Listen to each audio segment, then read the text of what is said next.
คลายมันคลายมันคลายมัน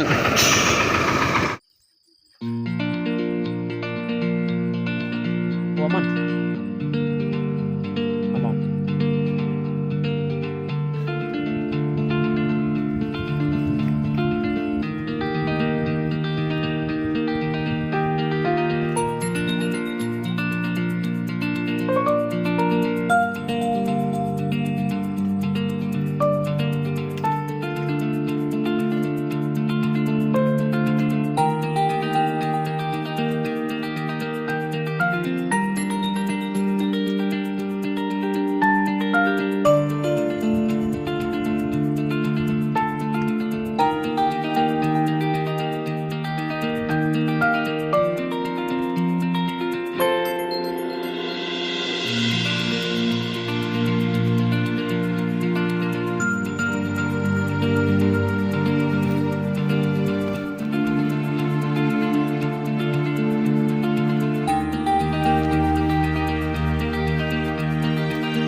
ไก่ตะกูแล้ว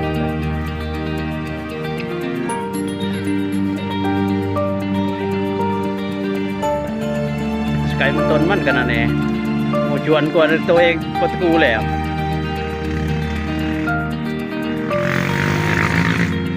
อันอูบเลยเด้อเจ้าของ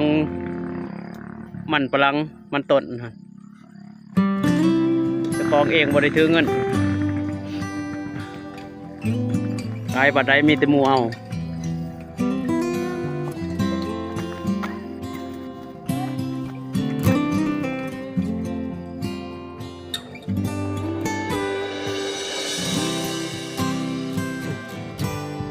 3 นาทีใช่ไหม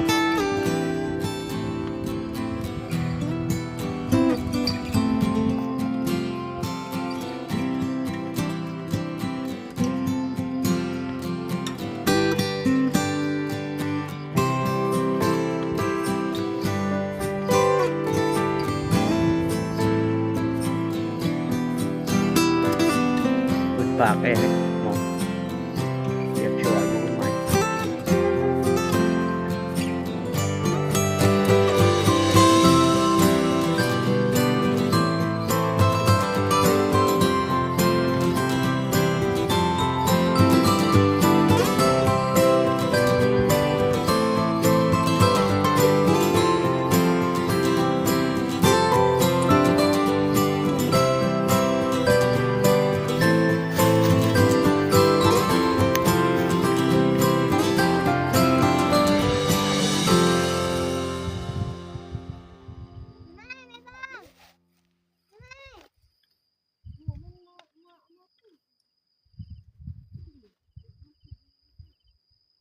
แต่ว่ายังวอลขนาดปลอบพืช